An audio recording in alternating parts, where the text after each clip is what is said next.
Hello friends, welcome to लक्ष्य academy.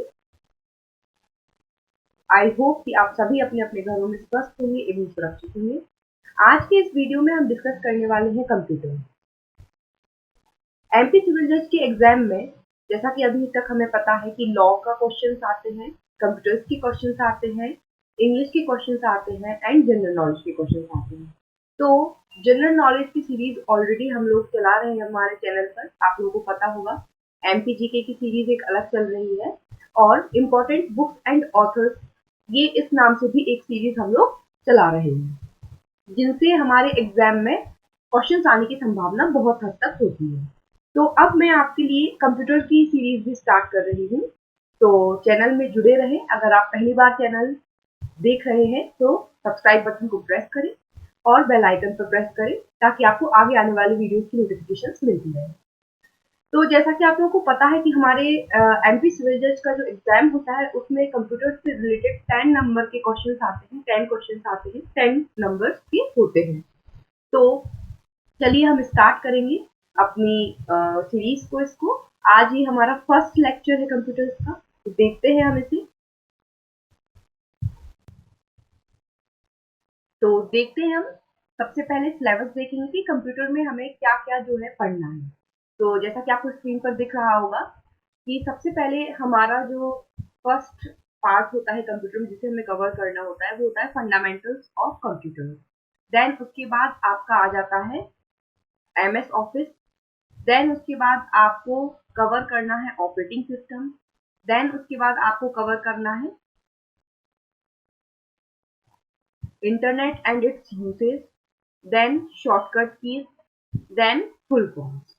तो ये जो शॉर्टकट कीज हैं ये इम्पोर्टेंट है, इनमें टाइम लगता है याद करने में हमें, तो देखना है आपको ये, है ना। डेली हम कुछ कुछ शॉर्टकट कीज लेक्चर सीरीज में आपको प्रोवाइड करेंगे। आपको वो शॉर्टकट कीज अपने पास नोट्स के फॉर्म में आप रखते जाइए और उसको प्रिपेयर करते जाइए। तो ध्यान रखिएगा ये सारे टॉपिक्स हमें कवर करना है। Fundamentals of computer, MS office, operating system, internet and its usage, shortcut keys and full forms. Full forms means आपने देखा होगा एग्जाम्स में कई बार जो है फुल फॉर्म्स पूछ लिए जाते हैं कि जैसे उन्होंने कहा कि एएलयू का फुल फॉर्म क्या है, तो अर्थमेटिकल लॉजिकल यूनिट, इस तरह के क्वेश्चंस जो हमारे एग्जाम्स में आते रहते हैं। तो आज हमारा पहला चैप्टर जो है उसको हम देखेंगे। पहला चैप्टर हमारा क्या है? पहला चैप्टर है फंडामेंटल्स ऑफ कंप्यूटर। तो चलिए स्टार्ट करेंगे हम अपना पहला लेक्चर, फंडामेंटल्स ऑफ कंप्यूटर। देखिए, फंडामेंटल ऑफ कंप्यूटर, तो सबसे पहले आपको पता होना चाहिए कि व्हाट इज कंप्यूटर। तो आपको स्क्रीन पर दिख रहा होगा कंप्यूटर क्या है। Computer is an electronic device that receives input, stores और processes the input as per user instructions and provides output in desired format. आपको एक बात बता दूं कि जो कंप्यूटर्स के क्वेश्चंस एमपी सिविल जज में आते हैं वो इंग्लिश में ही आते हैं। कंप्यूटर्स और इंग्लिश के क्वेश्चंस का हिंदी वर्जन नहीं होता है। आपका जो लॉ वाला पार्ट होता है, जो लॉ के क्वेश्चंस होते हैं वो हिंदी इंग्लिश दोनों में होते हैं एंड जीके जो होता है वो भी हिंदी इंग्लिश में होता है। लेकिन कंप्यूटर्स आपका इंग्लिश में ही क्वेश्चंस आपको मिलेंगे एग्जाम में, हिंदी वर्जन इसका नहीं मिलेगा, इसलिए आपको इंग्लिश में ही तैयार करना है। तो जो हिंदी मीडियम के स्टूडेंट्स भी हैं वो भी ध्यान से समझते जाए इस लेक्चर सीरीज को, आपको बहुत बेनिफिट होने वाला है एग्जाम में। कंटिन्यू करेंगे। तो कंप्यूटर क्या है दोस्तों? Computer is an electronic device. तो सबसे पहले आपको याद रखना है कि ये एक इलेक्ट्रॉनिक डिवाइस होता है। डिवाइस मीन्स यंत्र, जैसे मोबाइल होता है, हम मोबाइल को भी हिंदी में क्या बोलेंगे? यंत्र बोलेंगे। तो ऐसे ही कंप्यूटर भी क्या है? कंप्यूटर एक इलेक्ट्रॉनिक डिवाइस होता है। इलेक्ट्रॉनिक मीन्स लाइट से चलने वाला डिवाइस होता है।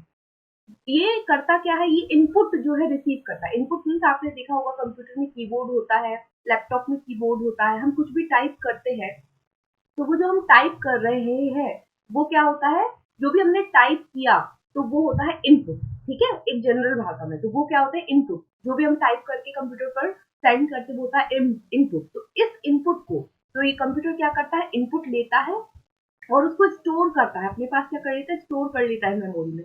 और फिर उसके बाद इस जो ये इनपुट हमने दिया है, कुछ भी डेटा जो हमने दिया है उसको ये प्रोसेस करेगा। प्रोसेस करने के बाद जो भी आपने इंस्ट्रक्शन दिया है as per user instruction and provide output in desired format. तो जैसे हमने सपोज कीजिए हमने अपने कंप्यूटर पे, अपने लैपटॉप्स पे या किसी भी चीज पे हमने कैलकुलेटर खोल लिया। अब हमने उसमें कुछ भी इनपुट किया, हमने कहा कि हमें 2+3 जो है देखना है कि क्या होता है। तो हमने अपने कंप्यूटर्स पे कैलकुलेटर का जो उसमें डला हुआ है हमारा प्रोग्राम, हमने उसको खोला और हमने उसमें क्या लिखा, 2+3। तो ये 2+3 जो हमने लिखा, ये क्या हुआ, ये हो गया हमारा इनपुट। ठीक है, तो आपको याद रखना है, जैसे हमने क्या लिखा, हमने लिख दिया 2+3। ठीक है, तो हमने ये 2+3, तो ये क्या हो गया, ये हो गया हमारा इनपुट हो गया। और उसके बाद आप जैसे ही एंटर की प्रेस करेंगे तो आपको रिजल्ट क्या मिलेगा, आपको रिजल्ट मिलेगा 5। तो ये जो रिजल्ट मिला 5, ये होता है आपका आउटपुट। तो ये क्या पूरी हुआ, 2+3 जब हमने एंटर किया तो हमने जो ये दिया, ये इनपुट हुआ। और फिर ये इनपुट होने के बाद कंप्यूटर ने स्टोर किया और हमने मांगा था सम, कि हमें सम करके बताओ क्या होता है। तो इसने प्रोसेस किया और प्रोसेस करने के बाद हमें आंसर दे दिया 5। तो इस तरीके से ये हमें क्या प्रोवाइड करता है, तो ये जो इसने 5 दिया, ये होता है आउटपुट। तो ये पूरा जो है फॉर्मेट होता है कंप्यूटर का, जो एक कह सकते हैं वर्किंग होती है। तो ध्यान रखना है, कंप्यूटर एक इलेक्ट्रॉनिक डिवाइस होता है जिसमें हम इनपुट जो है वो रिसीव करता है, स्टोर करता है, उसको प्रोसेस करता है इनपुट को, जैसा कि हमने इंस्ट्रक्शन दिया, और फिर हमें जो है आउटपुट प्रोवाइड करता है एक डिजायर्ड फॉर्मेट में। अब आई होप आपको ये बिल्कुल क्लियर हो गया होगा। अब यदि आगे हम बढ़ते हैं तो सबसे ये जो क्वेश्चन है आपको दिख रहा होगा स्क्रीन पे, ये क्वेश्चन कई बार पूछा जा चुका है एग्जाम्स में। इसमें पूछा जा चुका है कि फादर ऑफ कंप्यूटर कौन है। तो आपको याद रखना है कि फादर ऑफ कंप्यूटर कौन है, चार्ल्स बेबेज। याद रखना है ये आपको, फादर ऑफ कंप्यूटर कौन है, फादर ऑफ कंप्यूटर है चार्ल्स बेबेज। ये क्वेश्चन ऑलरेडी सिविल जज के एग्जाम में एक बार आ चुका है। अब आपको देखना है क्या, ये बिल्कुल याद रखना है, बहुत इंपॉर्टेंट क्वेश्चन है ये। आगे बढ़ते हैं। ठीक है, फुल फॉर्म ऑफ कंप्यूटर, ये अब एग्जाम में आ सकता है। अभी तक तो नहीं पूछा गया है एमपी सिविल के एग्जाम में, लेकिन अब आने की संभावना है, जिस तरीके से कंप्यूटर की क्वेश्चंस का लेवल बढ़ा दिया गया है। तो आपको बिल्कुल ध्यान रखना है कि फुल फॉर्म ऑफ कंप्यूटर क्या होता है। कंप्यूटर का फुल फॉर्म होता है common operating machine purposely used for technological and educational research. तो बिल्कुल ध्यान रखिए, full form of computers, computers का भी फुल फॉर्म होता है। तो आई होप आपको आज एक नई चीज पता पड़ी होगी, जो कंप्यूटर ब्रांच से नहीं रहे हैं या जिन्होंने कभी कंप्यूटर ज्यादा पढ़ा नहीं है, तो उनके लिए ये नई चीज होगी। Common operating machine purposely use for technological and educational research. ठीक है, कंप्यूटर का फुल फॉर्म। तो ये इस तरीके से ये आपका कुछ बेसिक्स थी, जो चीजें थी फंडामेंटल्स ऑफ कंप्यूटर में, ये देखा हमने। आगे बढ़ते हैं। अब कंप्यूटर में जो अभी हमने देखा इनपुट आउटपुट, तो ये होता क्या है। तो इनपुट दिया, प्रोसेस हुआ, आउटपुट हुआ। तो नेक्स्ट हो, अब जो टॉपिक हमारा आने वाला है, डेटा एंड इंफॉर्मेशन, है ना, कि डेटा एंड इंफॉर्मेशन क्या होती है, देखिए समझते हैं। देखिए, नेक्स्ट क्या है हमारे पास, डेटा एंड इंफॉर्मेशन। आपने बहुत बार कंप्यूटर में सुना होगा, डेटा प्रोवाइड करना है ना। डेटा एंट्री ऑपरेटर एक पोस्ट भी होती है, जो प्योरली मतलब डेटाबेस काम किया जाता है इसमें। तो ये देखिए, डेटा क्या होता है, data is raw unorganized facts that need to be processed. Data एक टाइप से, मैं अगर आप इसको जनरल भाषा में समझे, तो जैसे जनरली आप समझिए कि हमें कोई सब्जी बनानी है। तो सब्जी बनाने, तो सब्जी के लिए क्या होता है कि हमारे पास रॉ फॉर्म में सब्जी होती है, कच्ची सब्जी होती है हमारे पास। फिर हम उसको काटेंगे, बघारेंगे, जब वो जाकर के पकेगी, जब वो पकेगी, जब वो खाने योग्य होगी। इसी तरीके से डेटा और इंफॉर्मेशन होता है। डेटा आपकी कच्ची सब्जी है, जिसका कोई यूज नहीं है, अभी ये कच्ची है। जब ये पक करके तैयार होगी तो ये बनेगी इंफॉर्मेशन। ये एक मैंने आपको बहुत जनरल वे में समझा दिया। अब देखिए क्या होता है, data is raw unorganized fact that need to be processed.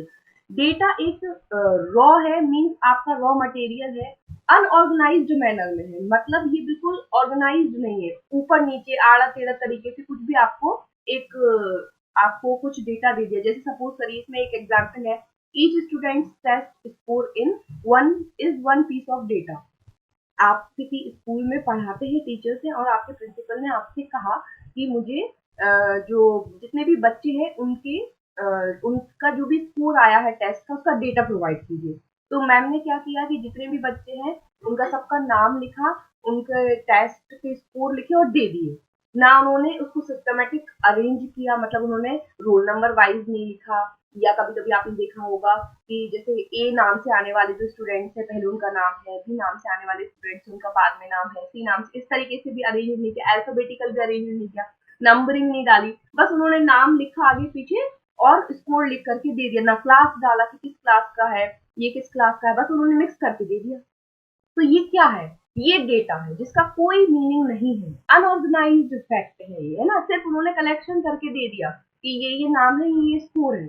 अब इस डेटा का क्या यूज है? कुछ यूज नहीं, इट्स जस्ट अ डेटा जो अनऑर्गेनाइज्ड फॉर्म में है। अब इसको प्रोसेस करने की जरूरत है, जब इसको प्रोसेस करेंगे तब ये काम की चीज बनेगी, और जब ये काम की बनेगी तो बनेगी इंफॉर्मेशन। तो इंफॉर्मेशन क्या है? व्हेन डेटा इज प्रोसेस, तो यही डेटा जो आपके प्रिंसिपल ने मंगाया है स्टूडेंट्स के टेस्ट स्कोर का, अब ये जो डेटा है, अब इसको क्या करेंगे, आप इसको कंप्यूटर में डाल देंगे। अब कंप्यूटर में जब ये प्रोसेस होगा, ऑर्गेनाइज्ड होगा और एक स्ट्रक्चर्ड और प्रेजेंटेड तरीके से आपके सामने आ जाएगा, तो और presented in a given context so as to make it useful, it is called information. तो जब कोई भी डेटा जो बहुत अनऑर्गेनाइज्ड तरीके से है, हम इसको जब कंप्यूटर में लेते हैं और किसी भी एप्लीकेशन पे उसको प्रोसेस करके ऑर्गेनाइज्ड फॉर्म में हम उसको क्या कर लेते हैं, कन्वर्ट कर लेते हैं।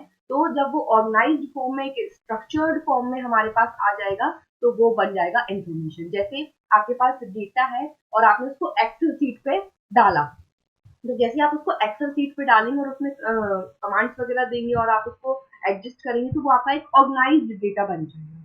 ठीक है, तो जब वो ऑर्गेनाइज्ड बन जाएगा तो क्या हो जाएगा, इंफॉर्मेशन में कन्वर्ट हो जाएगा। आई होप आपको क्लियर हो गया होगा what is data, what is information. तो data is raw unorganized facts that need to be processed. ये लाइन आपको याद रखनी है, ये लाइन आपको क्यों याद रखनी है कि कभी कभी एग्जाम में क्वेश्चन इस तरीके से आ जाता है कि आपको fill in the blank form में दे देते हैं। वो आपको इतना दे देंगे, इज रॉ, यहाँ पर डेटा की जगह डैश दे देंगे और ये वाली लाइन पूरी दे देंगे एग्जाम में, is raw unorganized fact and need to be processed, और आपको 4 ऑप्शन देंगे। So you have to fill here data, कि क्या है वो आंसर है डेटा। इसी तरीके से इंफॉर्मेशन में भी हो सकता है, आपको यहाँ से यहाँ तक का पार्ट दे दिया जाएगा कि when data is processed, unorganized, structured or presented in a given context so as to make it useful, it is called। तो आपको फिल करना होगा क्या, आपको फिल करना होगा इंफॉर्मेशन। ठीक है, आगे बढ़ते चलिए। अब नेक्स्ट देखते हैं, नेक्स्ट क्या आ रहा है। नेक्स्ट है components of computer. This is very important part. Components of computer क्या होते हैं? तो कंपोनेंट्स ऑफ कंप्यूटर, दो कंपोनेंट्स होते हैं, हार्डवेयर एंड सॉफ्टवेयर। तो इसको तो हम पढ़ेंगे नेक्स्ट क्लास में। आई होप आपको ये सीरीज भी बहुत अच्छी लगने वाली है। तो मैं चाहूंगी कि आप कमेंट करके मुझे बताएं कि आपको ये सीरीज कैसी लग रही है और आप कंटिन्यू ये सीरीज चाहते हैं, तो प्लीज मुझे कमेंट करें। और नेक्स्ट टॉपिक हमारा रहेगा हार्डवेयर एंड सॉफ्टवेयर, जिसको हम नेक्स्ट क्लास में समझेंगे। थैंक यू सो मच, जुड़े रहें चैनल के साथ और आगे के वीडियोस देखना ना भूलें।